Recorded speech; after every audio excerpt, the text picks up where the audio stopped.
run at Buck Hill, right, Cassio? Yeah, that was really something else. I wish it was a little more special, though. Are you thinking what I'm thinking? A break at Buck? Of course. A break at Buck, prepared by Alex Svetka and Cassio Petula. Now, what is Break at Buck? So, Break at Buck is a 3-week-long event at Buck Hill to alleviate stress of students and get people to go outside. There's a total of 3 weeks that are themed with lessons learned, snowboard and ski socialites, and Olympic opportunities. So our campaign objectives, we have a total of 4 campaign objectives, and our first one is to get 8,000 people per week and 4,000 non-repeat sales during the 3-week duration of the event. Our next is to get $20,000 in donations, and we're going to do so by giving 7% of our profits to donations in local schools. And we want to get 1,500 more frequent users on our social medias, Twitter, Facebook, and Instagram. And our last goal and aspiration for this campaign is to get 1,600 more frequent sales after this event and 700 more season pass holders. Now I can pass it on to Alex. Perfect. Thank you, Cassio. Now moving on to our target market. Here we have 3 different target markets. First is the Nikki Cloutier example, which is she is a mother of 3, and that would be our primary target market. We have Sam Wilson, which is our secondary target market, and then Tony Tran, which is a third that we added on. For Nikki Cloutier specifically, we really wanted to target parents that just felt cooped up with all the COVID craziness in their house and wanted a fun place to bond together with their kids or even just to take their kids. And then Sam Wilson is a high school senior, and I know a lot of teenagers that just plan their whole weekend throughout the week, even if they're in school or on online school. They just talk about what they're going to do that weekend or after school. And we really believe a break at Buck will provide an opportunity for them to hang out with their friends and just enjoy a physical activity. And then the third target market that we added was just a target market that we really think we could target by targeting the first 2. So Tony Tran, as an elementary school student, might either be brought to a break at Buck by his parents, which is the first target market, or even look up to his siblings and want to be like his sibling, which would be Sam Wilson, which is an older figure in his life and he's just in need of an activity to put his energy towards, so would really want to be like his big brother. So for geographics, we're located on the south of Burnsville, so we're close to Apple Valley, Prior Lake, and Lakeville, and we're just targeting parents and students from the South City suburbs. And then on the right here is the map of Buck Hill. All these hills are for snowboarding and skiing, and then on the right, as you can see, is the tubing area, which is a favorite among the elementary school children. All right, thank you, Alex. As he was saying, personally, when I first went snowboarding, my brother really wanted to come along, and this week is perfect for people like my brother. So it's called Lessons Learned, and it's all about learning how to snowboard, no matter what skill level you are.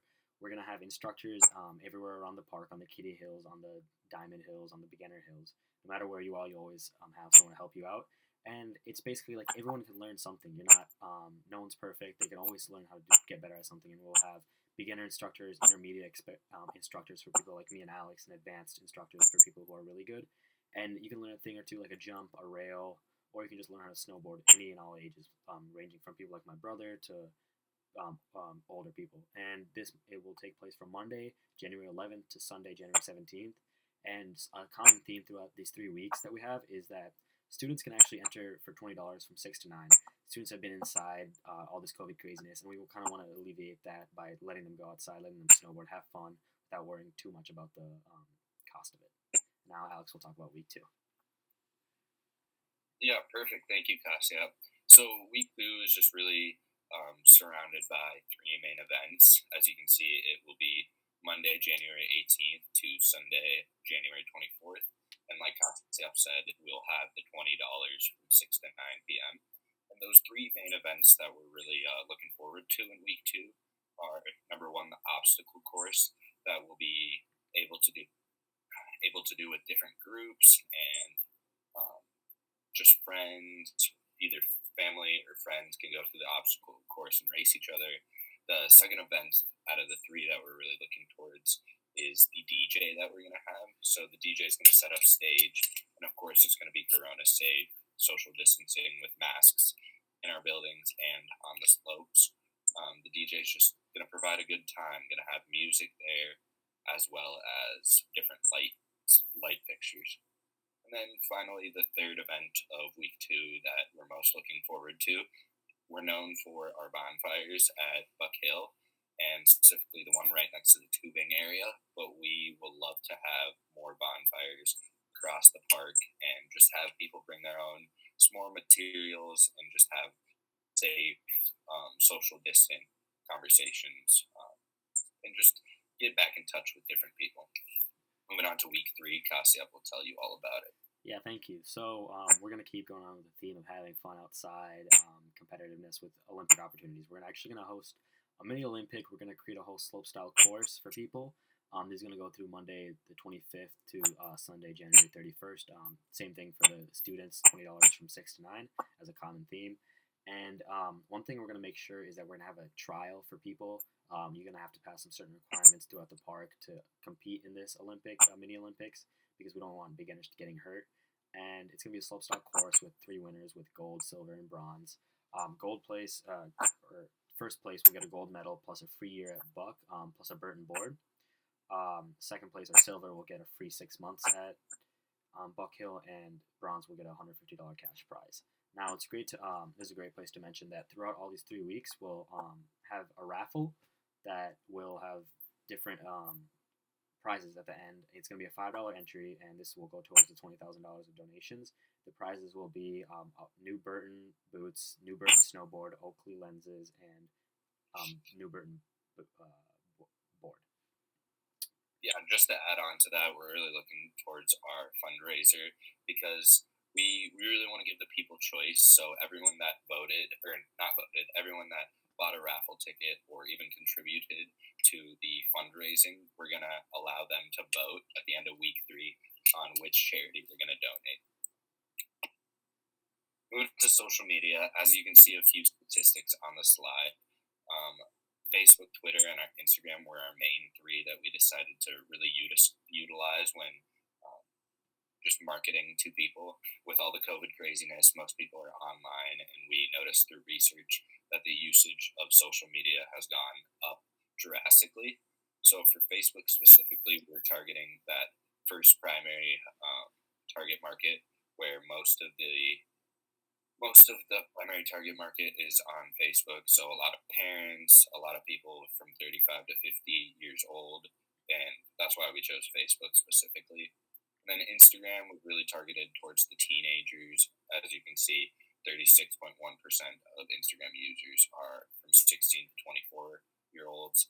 And then Twitter is, through our research, we found it is a really sporadic social media app, so we wanted to include it because it really had a wide range of ages, and people can either send news via Twitter or even use it as entertainment, like most social medias.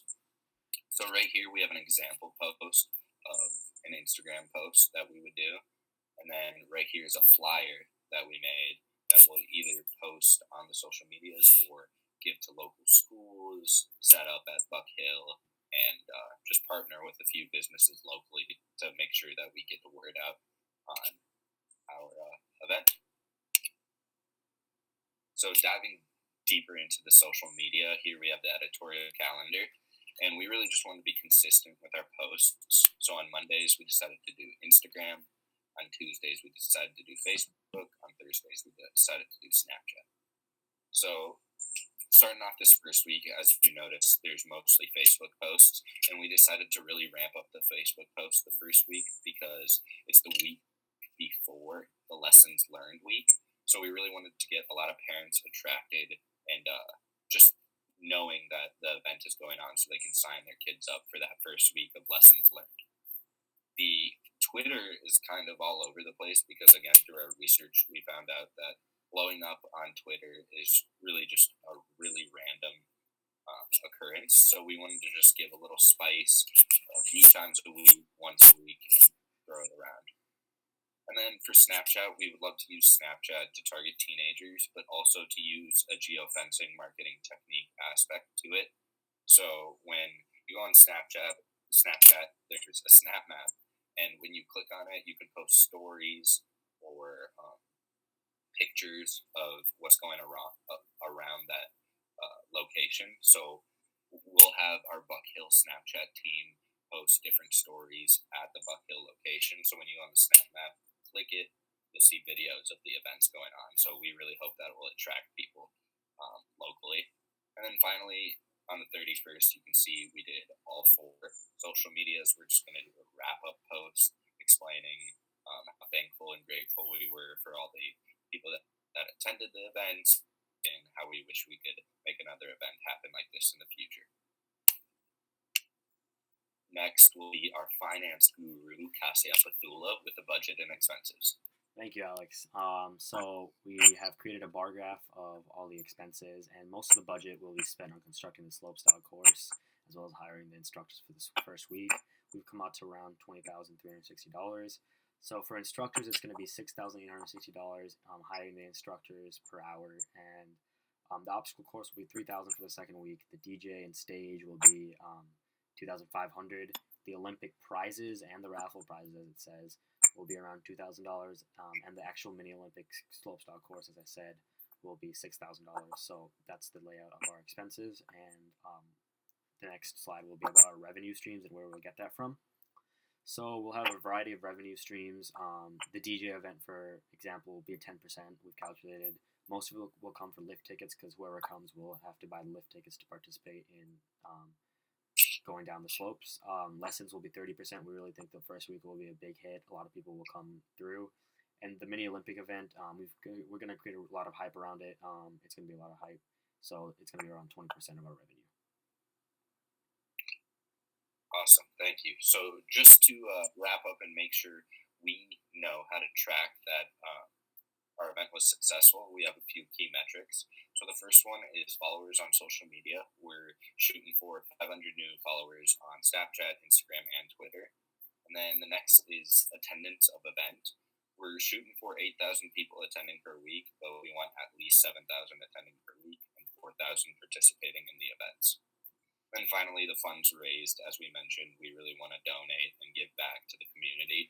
So we want to raise about $20,000 in donations and have a 10% increase in average profit per day at Buck Hill. So yeah, and if we've decided to include some frequently asked questions, as we know you have questions. One I've kind of already went over, but we can go over it again. Can anyone join the mini Olympics? No, we're gonna do a pre-trial to make sure that beginner snowboarders don't hurt themselves or injure themselves, and it's only experienced people that throughout the community want to show out their skills. And Alex can attest for the next one. Yeah, so how would you address business interruption such as COVID-19? So specifically for COVID-19, we're going to be socially distant and have masks on, like I said, in the building as well as on the slopes. No matter what, we want your mask on. And we also will purchase a lot of hand sanitizer and just really encourage people to be safe but have a fun time as well. So for the next question, what is the most important part of your budget? We actually think the most important part is going to be hiring the instructors. We think a lot of the portion of our sales are going to be through the instructors during the first week. Lift tickets are a given, even though we said earlier in that pie chart that lift tickets will be the most part of our revenue stream. Those are just a given. If you want to come snowboard, you're going to have to buy a lift ticket. And for our last question, how are you sure we'll get sales and business? We're really going to push our agenda, as Alex said, the social media expert here. He made a really great editorial calendar that's going to create a lot of hype around this 3-week event. And we're well known around the Twin Cities. A lot of people come through on a weekly basis. We get a lot of sales, and it's going to be a great time. So that's how we know we'll get sales. Yeah, just to wrap up, we wanted to make sure to say that we're really grateful that you took time out of your day to make sure that you heard us, and we just wanted to say thank you. Yeah, thank you so much to reiterate, and we're really excited for this opportunity. It's going to be a great 3-week event.